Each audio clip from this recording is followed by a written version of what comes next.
Hoy, kumusta? Tanong ko lang may emergency ka ba ngayon? Kulang pang tuition, may hospital bill, o basta kailangan mo lang ng pera at hindi mo alam saan kukuha? Kasi alam mo, karamihan sa mga Pinoy, pag nagkailangan ng pera, saan pumupunta? Sa lending app. Approved in 5 minutes. No collateral. Tapos ang interest? 30%, 40%. May hidden charges pa. Tapos pag hindi ka nakapagbayad, tatawagan ka araw-araw, text ng text, pati contacts mo i-display nila. Grabe! Pero alam mo ba, may loan ka pala sa SSS na pwede mong gamitin. At hindi lang basta loan, bumaba na ang interest. 8% per year na lang. Dati 10% pa yan. At pwede ka mag-loan ng hanggang 70,000 pesos. Kaya ngayong video, ituturo ko sa iyo ang lahat, magkano pwede mong i-loan, paano mag-apply online, at yung mga common reasons kung bakit nare-reject ang iba para ma-avoid mo. Panoorin mo to hanggang dulo kasi baka ito yung loan na hindi mo alam na meron ka na pala. Okay, ano ba talaga yung SSS Salary Loan? Simple lang. Ito yung short-term loan na binibigay ng SSS sa mga active members nila. Employed ka man, self-employed, voluntary member, kahit OFW. Basta naghuhulog ka ng SSS contributions, pwede ka mag-loan. At alam mo yung pinakamaganda dito? Technically, you're borrowing from yourself. Yung mga contributions mo, nandun. Kaya yung approval, mas mabilis. Yung interest, mas mababa. At walang collateral kailangan. Walang guarantor, walang co-signer. Pero wag ka, hindi ibig sabihin na basta-basta lang ito May requirements pa rin, kailangan mong i-qualify. Kaya ngayon, tignan natin. Sige, yung pinakauna mong tanong, magkano ba ang pwede kong i-loan? Depende sa dalawang bagay. Ilan ang total contributions mo at magkano ang monthly salary credit mo, yung MSC. Ito ang breakdown. Kung may 36 total contributions ka na, at least 6 na naihulog within the last 12 months, pwede kang mag-loan ng 1 month salary. Meaning, yung average ng 12 latest MSC mo, yun ang loanable amount mo. Pero, kung may 72 total contributions ka na, pwede kang mag-loan ng 2-month salary. Double! At yon ang malaking advantage ng matagal ka nang naghuhulog. Ngayon, ano ang maximum? Dahil ang maximum MSC ngayon ay 35,000 pesos, ang maximum na pwede mong i-loan ay 35,000 pesos para sa 1-month loan at 70,000 pesos para sa 2-month loan. So halimbawa, si Kuya Rodel. Si Kuya Rodel, factory worker. 18,000 pesos ang sahod, so 18,000 pesos din ang MSC niya. 5 taon nang naghuhulog, meaning 60 contributions. 1-month loan siya kasi kulang pa sa 72. So ang loanable amount niya, 18,000 pesos. Pero kung 7 years na siyang naghuhulog, 84 contributions, 2-month loan na siya. 36,000 pesos ang pwede niyang hiramin. Malaking difference, di ba? At tandaan, ang computation ay based sa average ng last 12 months na MSC mo. So kung nagbago ang sahod mo, affected yon. Best way to check?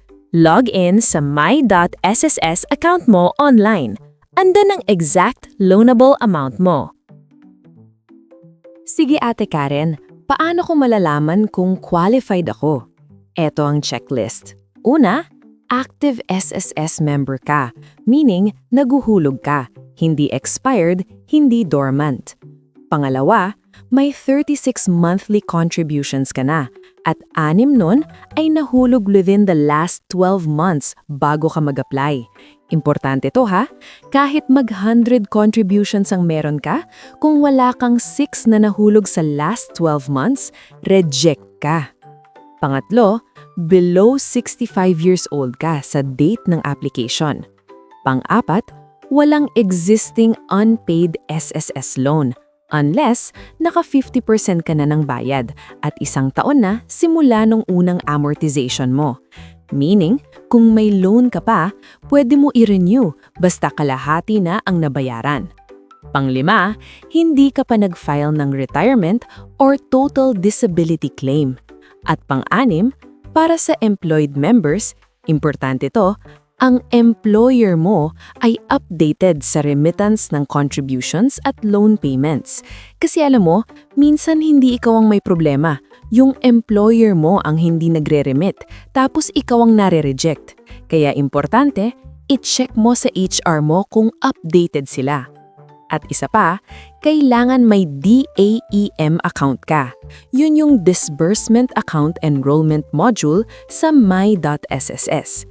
Meaning, naka-register na yung bank account mo o e-wallet mo, GCash, Maya, para dun mapupunta yung loan proceeds. Gawin mo to ahead of time ha, kasi hindi pwedeng sabay mo lang gagawin pag mag-a-apply ka na. Eto na, yung step by step. At etong maganda, online na lahat. Hindi mo na kailangang pumila sa SSS branch kung ayaw mo. Kahit sa cellphone pwede. Step 1. Log in sa my.sss account mo. Kung wala ka pang account, mag-register ka sa member.sss.gov.ph. Kailangan mo lang SSS number mo at valid email. Step 2. I-check mo muna yung DAEM. Naka-enroll na yung bank account mo o e-wallet. Kung hindi pa, gawin mo muna to. PesoNet Accredited Bank or GCash or Maya. Sole account lang ha, hindi joint account. Tapos wait ka ng approval, usually ilang araw. Step 3. Click e-services. Tapos apply for salary loan. Dito, automatic na lalabas kung magkano ang loanable amount mo at kung qualified ka. Step 4. Piliin mo yung amount na gusto mo. Pwede mong kunin yung full amount or mas mababa. Ikaw bahala. Step 5. Piliin yung disbursement account kung saan mo gusto matanggap ang pera. Step 6. Review and submit. Tapos may transaction number ka. I-save mo yon. Step 7. Para sa employed members, kailangang i-certify ng employer mo yung application. Sabihin mo sa HR mo. Pag na-certify, proceed na. At yun lang, usually 3 to 5 working days, nasa bank account mo na yung pera. Hindi mo na kailangang pumila, hindi mo kailangang mag-present ng documents. Online lahat. Okay, dito yung pinakamasarap na part, yung comparison. SSS salary loan, 8% interest per year, diminishing balance pa, 1% service fee lang, 24 months to pay, no hidden charges. Yung lending app, average na 24 to 36% per year. May processing fee, may service charge, may late penalty na grabe. Tapos, 3 to 6 months lang ang term, meaning mas mataas ang monthly payment mo. So tignan natin, si Kuya Rodel nag-loan siya ng 36,000 pesos sa SSS, 8% interest, 24 months to pay. Monthly amortization niya, mga 1,630 pesos. Total interest na babayaran niya sa 2 taon, roughly 3,100 pesos lang. Kasi diminishing balance, bumababa ang interest habang bumababa ang principal mo. Ngayon, si Kuya Rodel, sa lending app siya nag-loan, same amount, 36,000 pesos. 30% interest, 6 months to pay. Monthly payment, mga 7,800 pesos. At yung total interest, mga 10,800 pesos. Triple.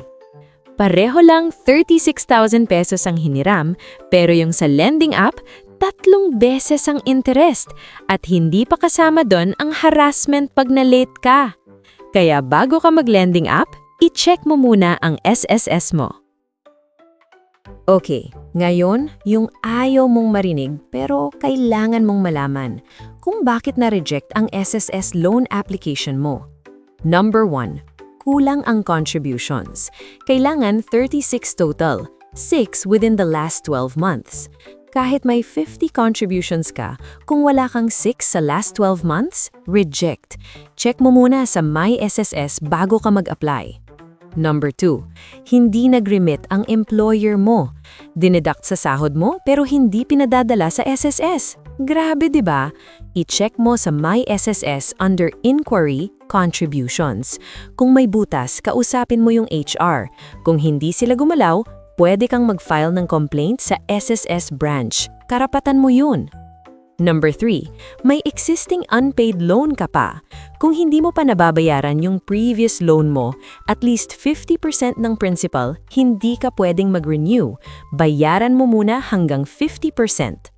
Number 4, hindi naka-enroll ang DAEM.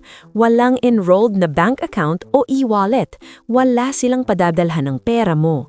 So gawin mo to ahead of time. Mag-enroll sa DAEM bago mag-apply. Number 5, may data mismatch. Ibang pangalan, ibang birthday, ibang employer ID sa records.